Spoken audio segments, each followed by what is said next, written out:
నమస్తే, welcome to Durga talks unstop. This is audio. Welcome to our channel. మనతో పాటు senior journalist Durga వడ్లమన్ గారు ఉన్నారు. వారితో మాట్లాడదాం. ప్రస్తుతం ప్రకాష్ రాజ్ గారికి సంబంధించి ఆయన మాతృవియోగంలో ఉన్నారు. అలాగే ఆమెకి సంబంధించిన ఒక కమ్యూనిటీకి సంబంధించి ఆయన ఒక మాస్ ప్రేయర్ లో పార్టిసిపేట్ చేశారు అనే వార్త వినిపిస్తూ ఉంది. అయితే మిగిలిన మతాల గురించి మాట్లాడేటప్పుడు ఇది ఆయన ఫాలో అవుతూ ఉన్నారు. సో ఇవన్నీ కూడా మేడం తో మాట్లాడదాం. నమస్తే మ్యామ్. నమస్తే అండి మ్యామ్, మీరేమంటారు ప్రకాష్ రాజ్ గారు చేస్తున్న ఆయన చేసిన లేటెస్ట్ అప్డేట్ ఏదైతే ఉందో దీనికి సంబంధించి? అంటే వాళ్ళ అమ్మగారి మరణం తర్వాత మాస్ ప్రేయర్ లో ఆయన పాల్గొన్నారు. నేను అది తప్పు పట్టానండి. ఇప్పుడు తల్లి కోరిక తీర్చారు. ఆవిడ క్రిస్టియన్ పద్ధతిలో ఆవిడని ఖననం చేయమన్నట్టున్నారు. అది చేసి ఆ ప్రార్థనలో పాల్గొన్నారు. దాని మీద చాలా మంది ట్రోల్ చేస్తున్నారు. అయితే నేను ప్రకాష్ రాజ్ గారు చేసిన ఈ విషయాన్ని నేను తప్పుగా తీసుకోను. కానీ ప్రకాష్ రాజ్ గారిని మనం ఒక మాట మాత్రం అడుగుతాం.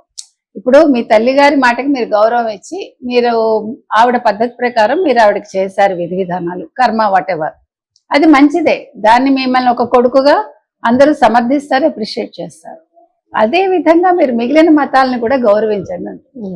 మీరు ప్రతి దాంట్లోకి వచ్చేసి హిందూ మతాన్ని కించపరుస్తూ, మళ్ళీ మీరెవ్వరూ కూడా క్రిస్టియన్ మతాన్ని కించపరచరు, ముస్లిం మతాన్ని కించపరచరు, ప్రశ్నించరు.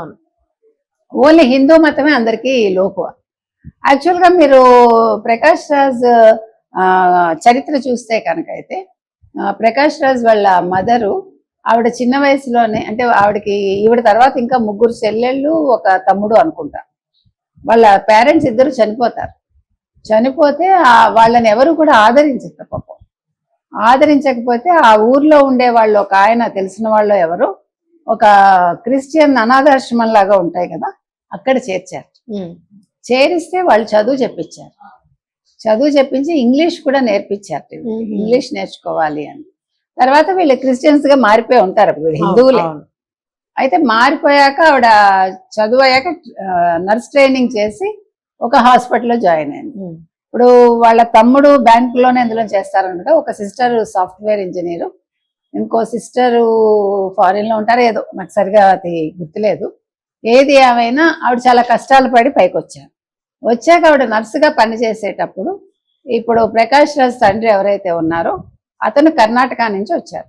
అంటే మైసూరు ఎక్కడి నుంచో, ఒక రైతు కుటుంబం అంట వాళ్ళది. అతను చదువుకోలేదు. ఇంట్లో వాళ్ళు తిడుతూ ఉంటే అతను వచ్చేసాడు. వచ్చేస్తే ఈ హాస్పిటల్కి వస్తే ఈవిడ నర్సుగా అతనికి సపరేట్ చేసినట్టుంది. అట్లా ఇద్దరు ఒకళ్ళనొకళ్ళు ఇష్టపడ్డారు. ఇష్టపడి వాళ్ళు పెళ్లి చేసుకున్నారు. ఈ 2 సంప్రదాయాల ప్రకారం చేసుకున్నట్టున్నారు. అతను ప్రతిదీ హిందూ పండుగలు ఎక్కువ చేయమని అడిగేవాట. ప్రతి హిందూ పండుగ చేయమని అడిగేవాట. ఆవిడకి అది ఇష్టం ఉండేది కాదు. అయితే అతను కొంతకాలం ఏదో పనులు చేశాట. తర్వాత పిల్లలు పుట్టాక పని చేయడం మానేసి ఇంట్లో కూర్చున్నాడు. 2 కొడుకులు, ప్రకాష్ రాయ్, ప్రసాద్ రాయ్, వీళ్ళ పేర్లు. సో ఇతను అందుకని ఏ మతానికి చెందకుండా కొంచెం మతం పట్ల అతనికి ఒక అయిష్టత వచ్చింది. తల్లి తండ్రి గొడవలు చూశాక. మరి తర్వాత తండ్రి గురించి ప్రస్తావన లేదు మనకి. తల్లి తర్వాత రిటైర్ అయిపోయాక ఇతనితో ఉంటుంది. ఆవిడకి ఏదో మానసికంగా ఏదన్నా జబ్బు వచ్చినట్టుంది.